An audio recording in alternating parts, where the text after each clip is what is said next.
네, 안녕하세요. 식물보호 강의를 하고 있는 고영준입니다. 자, 이번 시간에는 14년도 4회차 식물보호 산업회사 기출문제를 한번 살펴보도록 하겠습니다. 자, 1번 보시면은요, 식물병원의 종류 중에서 비세포성 병원을 물었습니다. 자, 비세포성이라고 하면은 세포 구조가 없는 그냥 없이 존재하는 그런 생물을 말하는데요. 대표적으로 바이러스 같은 거 있습니다. 자, 근데 지금 보니까 보기 중에서는 비세포성이라 할 수 있는 게 바이러스와 유사한 바이로이드를 들 수 있겠네요. 답은 4번. 자, 그 다음 식물병의 진단 방법 중에서 면역학적 진단 방법에 속하지 않는 것을 물었습니다. 자, 식물의 진단 방법에는 면역확산법, 형광항체법, 효소결합항체법 등 방법이 있는데요. 4번에 보시면 현미경 관찰법이 있습니다. 자, 현미경을 이용하는 관찰법은요, 현미경적, 육안적 관찰 방법으로 들어가기 때문에 면역학적 방법에는 속하지 않습니다. 답은 4번. 자, 병원균의 중간기주가 향나무인 병원을 물었습니다. 자, 중간기주가 향나무인 거. 일단 답은 4번에 있는 사과나무 붉은 별무늬병은 중간기주가 향나무인데, 자, 1번에 있는 잣나무 털럭병 같은 경우에는 이것도 시험에 자주 나오죠. 바로 송이풀이랑 까치밤나무였고요. 2번에 있는 밀줄기녹병은 중간기주가 매자나무였습니다. 자, 3번에 있는 소나무 혹병이 나오는데요. 얘는 참나무 속이 있었죠. 굴참나무나 졸참나무 이런 것들이 주로 중간기주가 되었다는 거. 자, 그래서 3번의 답은 4번이 되겠습니다. 자, 다음은 병원균의 기관 중에 무엇에 대한 설명인가? 자, 흰가루병균에서 주로 많이 보이고, 양분의 흡수기관이래요. 자, 키워드 하나 나왔습니다. 양분의 흡수기관. 그리고 세포 간극에서 균사가 생장하는 균이 형성되고요. 세균은 형성하지 못한다 여기인데, 자, 흰가루병균에서 나타나는 양분 흡수기관이라고 하면요, 바로 뭐다? 2번에 있는 흡기를 말합니다. 자, 흰가루병은요, 순활물 기생균입니다. 자, 순활물 기생식이기 때문에 식물체에 기생해서 식물의 표피에서 세포 내로 흡기를 이용해서 양분을 흡수하게 됩니다. 양분 흡수 기간, 흰가루병 이 두 가지 키워드로 흡기라는 거 유추를 해 놓으시면 되겠습니다. 자, 그 다음 벼에서는 문제가 되지 않는 병은, 자, 벼에서 문제가 안 된다는 건 바로 대표적으로 2번에 있는 녹병이 있습니다. 녹병 같은 경우는요, 주로 맹류, 보리 같은 것들에 영향을 많이 주는 편이에요. 그래서 실제로 녹병 같은 경우에는 밀줄기 녹병이라든지 아니면 맹류줄기 녹병 이런 식으로 표현이 많이 되고 있죠. 그래서 벼에서 별 문제가 없는 것은 2번이 되겠습니다. 자, 다음 병원체 중에서 크기가 가장 작은 것은 나왔습니다.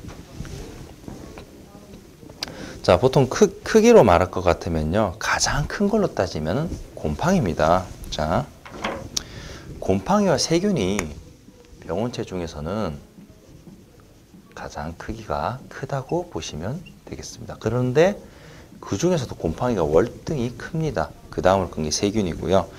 자, 그리고 지금 보니까 파이토플라스마, 바이러스, 바이로이드 같은 게 있는데요. 파이토가 그 다음에 크고요. 그 다음이 바이러스가 크기가 가지고 있고, 그리고 가장 작은 것은 바로 바이로이드입니다. 그래서 여러분께서 만약에 병원체 중 크기가 가장 큰 걸 물으면 주로 곰팡이나 세균 같은 것들이 많이 나올 거고요. 가장 작은 거로는 항상 바이로이드가 정답으로 채택이 되는 편입니다. 그래서 상대적인 크기로 봤을 때는 일단 곰팡이가 가장 크고, 그 다음 세균, 그 다음에 파이토플라스마가 크고, 그 다음에 바이러스, 마지막에 가장 작은 건 바이로이드입니다. 자, 그런데 6번 같은 경우 지금 현재 가장 작은 것을 물었기 때문에 제선충, 그리고 곰팡이, 교소 이런 건 상대가 안 되죠. 파이토플라스마가 가장 작은 걸로 속하겠습니다. 물론 보통 일반적인 기출문제상 바이로이드가 가장 작은 걸로 시험 답으로 많이 나오는데요. 이번 문제 같은 경우에는 약간 좀 꼬아서 내는 문제라 보시면 되겠습니다.